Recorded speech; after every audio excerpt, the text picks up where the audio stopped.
Salut à toutes et à tous, j'espère que vous allez bien et que vous êtes en forme, que vous avez passé une très bonne nuit ou une très bonne journée. Hier, nous avons conclu l'épisode sur LeBron James sans que je vous dise, je l'ai réalisé sans que je vous dise de qui on allait parler aujourd'hui. C'est donc une moitié de suspense étant donné que vous l'avez vu dans le titre du podcast sur YouTube ou peut-être sur une autre plateforme, qui sait.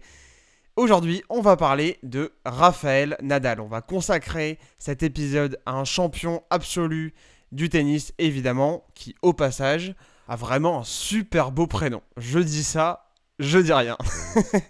On commence avec une petite anecdote que j'ai découverte en écrivant ce podcast. Je pensais pas en apprendre énormément sur Rafael Nadal.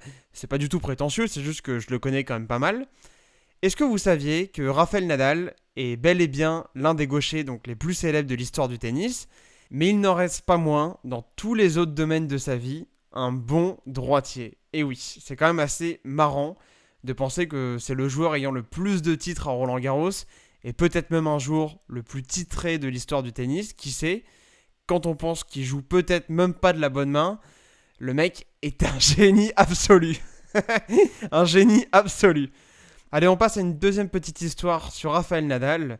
Si je vous dis qu'il joue avec une raquette quasi identique depuis pas mal d'années maintenant.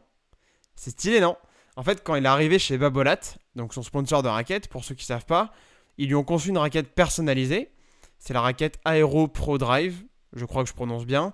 Et Nadal est visiblement un mec qui tient pas forcément à avoir constamment les dernières technologies dans sa raquette.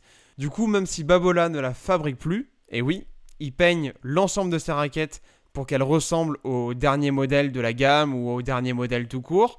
Mais Nadal joue encore et toujours avec une raquette qui est quasiment similaire à celle avec laquelle il a commencé chez eux. Comme quoi, même pour une raquette, l'habit ne fait pas le moine. Et surtout, c'est dans les vieux pots qu'on fait les meilleures confitures. Bon bref, on va passer à une troisième anecdote sur Nadal que j'ai trouvé assez dingue, et en recherchant des infos sur lui, ça montre encore une fois toute l'étendue de son talent et le don hallucinant que ce mec a dans ses mains du coup. Est-ce que c'est sa main droite ou sa main gauche finalement? Bon bref, on s'en fout. En fait, si vous voulez, Rafael Nadal, c'est à seulement 15 ans qu'il a battu un premier vainqueur de Grand Chelem. En gros, il jouait contre Pat Cash, donc un ancien joueur de tennis, en match d'exhibition. Et il a gagné contre lui, sachant que le mec a quand même remporté Wimbledon en 87. Donc c'est pas n'importe qui, tu vois. Et je trouve ça assez ouf. Et d'ailleurs, je serais même curieux de savoir sur quelle surface le match a été joué. Même si à l'époque, il me semble que la terre battue était quand même moins répandue. Et ça serait assez symbolique, je trouve, que ça soit sur cette surface. Bon, de toute façon, on ne le saura jamais. Ou alors on ne le sait pas, donc on passe à la suite. Une suite qui le glorifie encore et toujours, j'ai envie de dire, avec un record qui n'est détenu que par deux joueurs, parmi lesquels il n'y a ni Federer ni Djokovic, ces grands concurrents des dernières années. Et je ne saurais pas vous dire le deuxième, mais Nadal est l'un des deux seuls joueurs au monde et de l'histoire à avoir gagné au moins une fois les 4 titres du Grand Chelem et à avoir gagné une médaille d'or olympique. Titre qu'il a obtenu en 2008 pendant les JO de Pékin.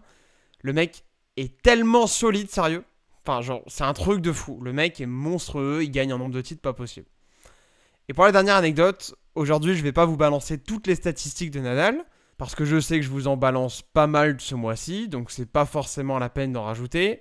J'ai juste envie de vous partager une petite statistique assez cool, je trouve, puisque Nadal a un nombre de records hallucinant, et notamment un qui est pas très connu, étant le plus jeune joueur de l'histoire du tennis à avoir remporté la Coupe Davis. C'était quand il avait 18 ans. Voilà, j'espère que ce nouvel épisode, cette fois-ci sur Rafael Nadal, vous a plu, vous a permis d'apprendre 2-3 trucs cool sur lui, et que vous vous régalez, et que vous appréciez ma voix, ma dynamique, ma bonne humeur, peut-être les anecdotes que je choisis, j'en sais rien, mais en tout cas que vous kiffez. Hier, je vous ai pas dit de qui on allait parler, donc aujourd'hui en l'occurrence, et aujourd'hui j'ai envie justement de vous faire plaisir un petit peu, en évoquant le sportif dont on va parler demain dans un autre sport, un sport là aussi que j'ai jamais pratiqué en fait. Le tennis j'ai pratiqué un petit peu mais pas ce sport-là. Demain nous parlerons de Sébastien Chabal. Donc restez bien branchés, restez bien connectés sur la chaîne YouTube. Demain matin à 8h, on parle de l'un des sportifs français les plus connus, de par notamment sa carrure, son physique, de par sa barbe. On en parle demain. Je vous souhaite une très bonne fin de journée ou une bonne fin de soirée en fonction du moment lors duquel vous allez écouter cet épisode. Et nous, on se retrouve bientôt. Bye.